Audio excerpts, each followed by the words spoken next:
What is going on, everybody? It's your boy Clint from the Die Hard MMA podcast. This is odds.com, and this is Total Madness for UFC 260. If you want to hear me talk about the fights, break down the fighters, see who you think I'm going to win, check out Monday's podcast here on odds.com. Today, we are just talking about how long we think these fights are going to go. We're betting overs, we're betting unders, 1.5 rounds, 2.5 rounds, does or doesn't go the distance. So buckle up, let's dive right on into this thing. This card has fallen off the rails. It's a little insane how much movement there's been since Monday's show on this card. Kicking off the evening, we've got Marc-Andre Barriault taking on Abu Azaitar. We've got a total here set at 2.5. The over 2.5 is minus 200. The under 2.5 is plus 160. Now, both these guys are really tough to finish. Marc-Andre Barriault likes to slow down the pace, pin his opponents up against the fence. Abu Azaitar, though, is a power striker. He's fast, he hits hard, he wings wild punches, and if he hits you, you're going down, much like his brother. So this seems almost like a spot where the total is backing the fighter. If you think Marc-Andre Barriault wins this fight, you probably like that over at minus 200, simply because he's going to control the pace, he's going to grapple a lot, he's going to press up against the cage, he's going to keep himself safe, fill up the arms of Abu Azaitar with blood so he can't hit quite as hard or as fast. And Abu Azaitar, if you like him, you probably like that under at the plus 160 price tag, because I have a hard time feeling like Abu Azaitar is going to win a decision. Maybe he gets the rub because he's got those big-time connections and he ends up getting a nod on the judges' scorecards, but I have a hard time picturing it. So I think if you like Abu Azaitar, you take the under 2.5, you expect him to get a knockout. The under 2.5 does give you a little bit of insurance because Marc-Andre Barriault is capable of finishing in the third round. He's got a good gas tank. He drags his opponents out late, and if Abu is not ready for a full 15-minute fight, he could give out late, but more often than not, I think Marc-Andre probably wins a decision. I would lean personally here to the over 2.5. I don't really want to lay that minus 200 price tag on it, though, with how volatile somebody like Abu Azaitar can be inside the cage. So I'm going to say over 2.5 for this one and leave it at that. Definitely not one that I'm going to be betting. Next up, we've got a fight that's been resurrected from the dead. Shane Young taking on Omar Morales. This one was canceled earlier in the week due to COVID, but it looks like Shane Young has actually managed to pull himself through the COVID protocols, and it's still on the list. This fight still may be on, folks. Now, I don't want to get too excited about it because we've still got a couple of days. We all know fights get canceled after weigh-ins and they still test right up until fight day, so this one still could go down in flames. The bookies have reset this one and opened it. We don't have a total, but we have does and doesn't go to decision. Fight does go to decision is minus 180. Fight doesn't go to decision is plus 140, and honestly, fight does go to decision seems like not a bad spot to be. Now, Shane Young, he's been hurt, he's been hit a lot, and we know Omar Morales hits hard, but I don't know if he's necessarily going to go down in this particular fight. Omar Morales at a new weight class coming off of a loss. You got to wonder if maybe he does what he needs to just to get back in the win column and uses some of that grappling in the small UFC cage. Shane Young, city kickboxing guy, very talented striker. I don't think he's going to take out Omar Morales on the feet. Nobody's been able to do it so far. Giga Chikadze wasn't able to do it. This is going to be a good fight, and I do think this one goes the full 15 minutes. So minus 180 for this fight to go all the way to the judges' scorecards when I only see one side of this equation getting knocked out or finished at any point. That's not a bad spot, and I don't know, very interesting. If this fight goes on Saturday, maybe a spot we take another look at a little closer to fight time. Modestas Bukauskas taking on Michel Lord Oleksiejczuk. That is a mouthful of a fight, ladies and gentlemen. I got through it. I'm with it. Thank you.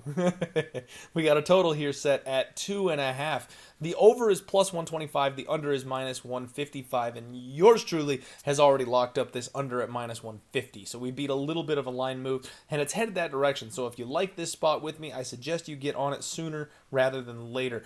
I see this fight being violent for as long as it lasts. I mean, Modestas Bukauskas, this guy's got reach. He's got range. He hits very hard, good, long, accurate punches. Michel Oleksiejczuk is a ball of fury, a tornado in that first round, but he gasses out. He slows slows down if you make him work in that first round. I don't see a whole lot of grappling going on in this fight. Modestas Bukauskas has excellent takedown defense, and we know that Michelle Lord Oleksiejczuk gets tired grappling. So I think this is going to be a stand-up fight. On the feet, Bukauskas, he's been hit a lot. He has big-time openings in his hands, and I think someone with the speed of Oleksiejczuk is going to be able to find the button on him and then flip the tables. If Michelle is not able to find the button on Bukauskas, I think Bukauskas is going to have the opportunity to pin shot a tired and worn down Oleksiejczuk in the second round. I love this under 2.5. I've got the -150. I'm risking 3 units to win 2 on it. It's a spot that I really enjoy, and I'm pretty positive we're going to go ahead and cash a ticket on that one. Good luck, Taylor Fade. Do what you will. That's what I'm betting. Welterweight fight, Jared Gooden taking on Abubakar Nurmagomedov. They are testing my tongue early this morning, folks. Your boy has not yet had his coffee, so this is a bit more of a challenge than it should be, even though I've said these names a couple times already. Jared Gooden is a very, very solid fighter. We saw that in his last fight. He really impressed in his UFC debut. He's taken on Abubakar Nurmagomedov, a guy that probably is getting a little bit of extra hype simply because of his last name. He's a decent striker. He's a solid grappler. But is he UFC caliber? Is he the type of Nurmagomedov that we are accustomed to, that we are used to seeing? I don't personally think so. Total here is set at 2.5. Over 2.5 is -185. Under 2.5 is +155. The only way that we've really seen Nurmagomedov be stopped is by submission. And Jared Gooden does have a sneaky ground game. He's better on the floor than people realize and give him credit for. He's still a young man, believe it or not. I know he looks a little bit worn, but he actually is pretty young in the MMA game. Lots of room to make adjustments, improvements. He can grow as a fighter. I kind of like him as a prospect, but I don't know if I see him submitting Abubakar Nurmagomedov. I feel like this is going to be more of a striking battle, and it's going to be a takedown, get up, rinse, and repeat type of situation where Gooden isn't really interested in going for the submission. He's not interested in throwing up a triangle choke and attacking. So because of that, I think Abubakar Nurmagomedov is going to be able to continue to mat return him and then let him get back up, and this thing will turn into a greasy, exhausted, guys falling on each other type of fight 15 minutes down the road. I like the over 2.5. I think it goes to the judges' scorecards, and believe it or not, I feel like there's a couple places that might have this one wrong. The over 2.5 is set at -185, but fight goes to decision is only -160. You might as well take fight goes to the decision at that point. I know a lot of people, you want that insurance of that extra 2.5 minutes, and I understand that. I feel that. We just saw Grant Dawson get a finish with 2 seconds left on the clock, so a bunch of people got robbed on that one. Cashed the round 3 prop, baby. But in this kind of a situation, I think if this fight gets to the third round, both guys are going to be so exhausted. I don't know that I see a late finish, and more often than not, that's not going to happen. That's a rarity.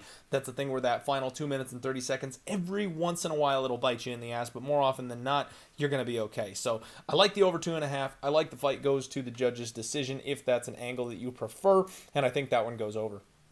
We've got a lightweight fight coming up here.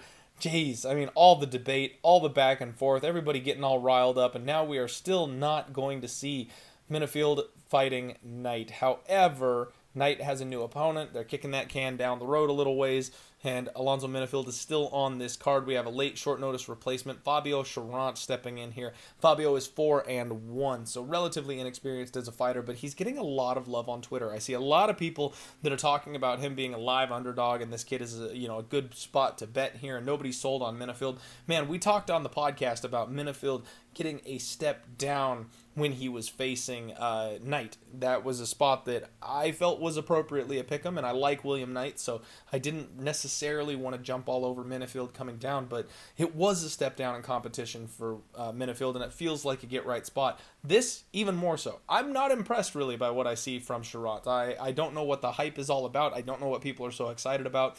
I think he's manageable. I mean, he's decent, he's not, but I don't think he's UFC level. I don't think he's UFC caliber, and I think he's a step down from Knight. So coming in at 205 on short notice, you got to see this guy on the scales. I'm going to go ahead and plug myself shamelessly here. Check out Friday's post weigh-in show, because this is going to be one that you're going to want to watch. You're going to want to see how this short notice fighter comes in, a big muscular dude. Can he make 205 by fight time? Does he miss the cut? Is there a catch weight? We're going to have to check all that kind of stuff out on the show tomorrow. So I like Alonzo Menifield here, and if you like Alonzo Menifield, you know this guy doesn't win decisions. I think he's going to crush this can, and this fight doesn't have a total yet because it just got booked. Does go to decision, is plus 165. Doesn't go to decision, is minus 215. I almost feel like that's a parlay piece. If you're looking for a parlay piece to string in here, fight doesn't go to decision is a pretty good spot because it's about minus 215. I know that's steep. I know that's pricey. But Menifield either wrecks this guy early or, as per usual, if this guy is able to drag Menifield out, I think he probably gets a tired Alonzo Menifield out of there by the third round. So I'm expecting an under here, and I like that fight doesn't go to decision. We're on the main card here. Jamie Mullarkey taking on Kama Worthy, a fight that I have been back and forth on. I've had a real tough time on this one.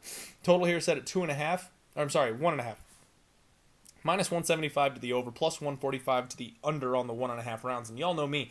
I'm not as fond of the 1.5s as I am of the 2.5s. Every once in a while you get a smash spot. Every once in a while you get a 1.5 that it's just like, under. Like we know. And the over 1.5s in the big boy fights, the heavyweight fights, those are fun sometimes too. But for the most part, I try to avoid them, especially with these smaller weight classes. Both these guys pack a punch. I mean, Jamie Mullarkey, though, he's primarily a grappler. I think he's going to have to mix in that grappling to have success against a guy like Kama Worthy. I feel like Mullarkey's he's decent on the feet, but Kama Worthy's going to have the advantage, and I think he's got the power advantage as well. We've seen Kama Worthy get knocked out on the feet, although Mullarkey does not have the power of an Azatar. I don't expect him necessarily to get that knockout unless Kama Worthy's chin has deteriorated. So I'm expecting ground game Mullarkey, standing Worthy, and because of that, we're going to get a whole lot of back and forth. Now, Jamie Mullarkey, he's got a hell of a chin on him. This guy takes a beating and keeps on coming. So I don't know that Worthy's going to be able to find the button on him. I think this one's going over. If I was going to make a play on this one, I think it's a little overpriced. I don't really want minus 175 here, but the over 1.5 would be my play here in this spot. Now, it gets a little more interesting if you go to the 2.5.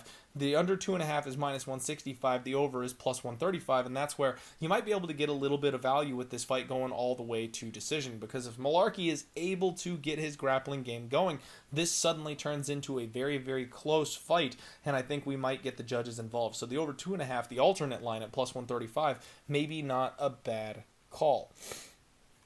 We got a flyweight fight up next. Gillian Robertson taking on Miranda Maverick. And it's taken all the strength that I possess not to just pile on to this fight. I'm still just kind of sitting here staring at it.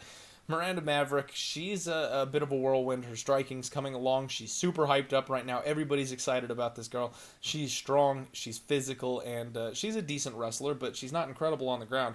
Gillian Robertson, dare I say, and yes, you can all mock me and call me a simp as much as you want, she has a grappling advantage here. She's going to be the better grappler in this fight, so I expect that, the reversals, the sweeps, all those things are going to be available to her. It just comes down to the physicality of Maverick, and can Gillian Robertson overcome that for this fight? That's the big question. I don't see an early finish for this one. The total set at 2.5. Over 2.5 is minus 170.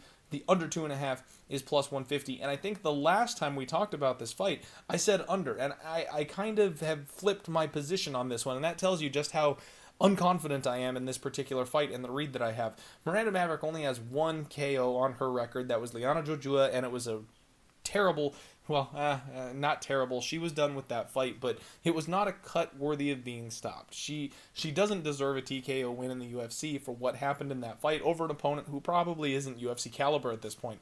Gillian Robertson has only been knocked out by real power strikers. I don't know that Miranda Maverick is going to be the one that overwhelms her.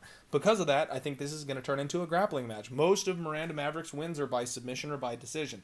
And if you're playing on the ground with Gillian Robertson, you're playing with fire. There's a chance that Gillian can submit you, absolutely. But we've also seen Gillian controlled by bigger, stronger women in the cage. And if Miranda Maverick is able to keep that up for 15 minutes, there's a chance that she wins the decision. Both these women have decision on the table, believe it or not. And as much as I think that Gillian Robertson can get a submission, I feel like she's the only one capable of really pulling that off. I don't see Miranda Maverick submitting Gillian Robertson. That's not happening. Stop fooling yourselves. And Miranda Maverick may be able to TKO a tired Gillian Robertson, but again, I think Gillian has plugged a few of those holes. I think she's a little better at hanging in there and hitting that third gear and driving through the exhaustion, and she doesn't quit the way that she used to. So I think this one's going over. Minus 185, minus 175, whatever the price tag is there on that 2.5 at your local book. That's the way I see that one playing out. I think we get a 15-minute decision. Bantamweight fight here, Sean O'Malley coming back, taking on Thomas Almeida, and this is a spot that I have bet, folks. I'm trying to get the numbers up here. It's messing with me. All right, total here set at 1.5, and we have the alternate at 2.5, actually. So the 1.5 over is -145. The under 1.5 is +115. I ain't touching that. The 2.5, however, the over is +125, and the under is -150. You also can get fight does and doesn't go to decision. Unfortunately, that alternate 2.5 total was not available to me.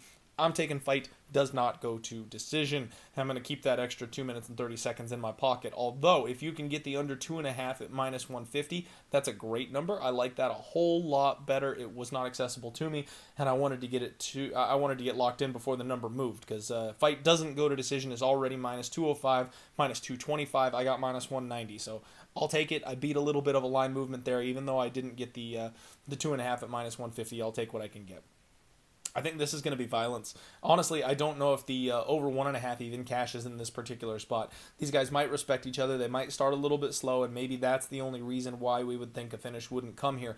But people are underestimating Sean O'Malley after what happened in his last fight. The dude is still a slick striker. The dude still hits really, really hard, has excellent range control. Now, Thomas Almeida, we can't really just dismiss this guy. His leg kick attack is going to be a huge problem for Sean O'Malley. He's aggressive. He comes forward, but I think that bites him in this fight more than it helps him. When he's aggressively coming forward, he drops his hands. He leaves his chin open. He just relies on his ability to take punishment to be able to get through a fight. And because of that, I do think Sean O'Malley is getting set up here by the UFC for a bounce back. I think he gets another highlight reel knockout on his record. He catches Almeida something he doesn't see coming. They wave it off. I think this fight is going to be over. I think it's going to be over relatively quickly as well. And if Sean O'Malley's legs are actually a problem, if he's got an issue with those legs still, then a guy like Thomas Almeida is going to find it, and he's going to find it quick, because he's coming out for those calf kicks. He's coming out for those leg kicks. If he lands 2, 3, 4 of those hard ones, this thing is going to be over, and it's going to be over in a hurry. Almeida's not going to pull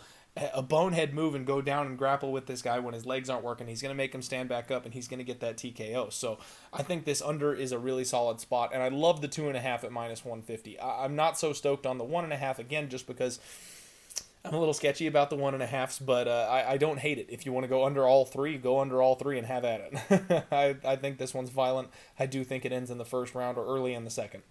We've got the co-main event coming up, Tyron Woodley taking on Vicente Luque, and another total that I have gone ahead and played. Total here is over 2.5, -170, under 2.5 is +140. I'm taking that under. I decided I'm taking the under. So I talked about it on the podcast, that if Tyron Woodley is anywhere in there, if there's just a little shred of the champion that was once available to us, there's a chance he knocks out Vicente Luque. Vicente Luque is a wild man. He's extremely hittable and just storms forward and breaks his opponents. That's exactly the kind of guy that Tyron Woodley can capitalize on and land a huge bomb. I mean, he just waits for that power shot, and it's going to be there on Saturday. So I think he's got the opportunity to win via knockout. Even though Vicente Luque is incredibly hard to finish, we've seen him wobbled before, and eventually, if you rely on that chin, it's going to crack. I think Tyron Woodley's got the opportunity to do that. Now, on the flip side, Tyron Woodley is older. He's getting older and older and older. His body is breaking down. We've seen it in his last couple fights. Even in his interviews pre-fight for this week, he's been talking about his injuries. He's been talking about how he wasn't healthy going into any of his fights, and now he's taking a shorter turnaround because he doesn't really have the option of turning a fight down or saying no. He's in a bad position with the UFC, and they want him to lose here. With him having all these injuries and all these problems, a guy like Vicente Luque can physically break him. The fight game is a young man's game. You can't be in there competing at 35, 36, 40 years old. Most of these people are just not capable of it because our bodies start to let down. Sure, you can get around and do your day-to-day, but you can't take those baseball bat kicks to the leg anymore. You can't handle the big power shots to the chin anymore. Your body just isn't built to take it by that age. Yours truly is sitting behind a desk betting on these guys instead of being in there throwing punches for that exact reason. So Vicente Luque can absolutely break and finish Tyron Woodley. We haven't seen him finished very often, but the last couple fights we've seen that will falling, that will waning. We've seen the fire die in his eyes when he doesn't have control of a fight. And I think this is going to be a caged dog type of situation. Vicente Luque is going to back Tyron Woodley into a corner. It's going to be fight or flight. It's going to be kill or be killed. And I think that Tyron Woodley is either going to take his opportunity, he's going to pull that trigger, and he's going to fight for his life in there, or he's going to shell up, and I think he's going to look for the door. So I'm taking the under 2.5 at plus 140. I think there's an opportunity for not one but both of these guys to finish this fight, and really the only one's durability that I'm concerned with is Vicente Luque, because even though Tyron Woodley has been durable in the past, I think he's got a little quit in him now. I think he's got a little retirement in him now. I think he's got that 1 foot out the door. He wants to go back and fall in and out of love with you, but he's not going to want to be in there if it's the second round and he's taking a full 5 minutes beating from Vicente Luque. His face is bloody. He's spitting out his own blood. He's not that Tyron Woodley anymore. He's not looking for that kind of fight anymore. I think he'll find a way out if it comes to that, so this under can absolutely hit.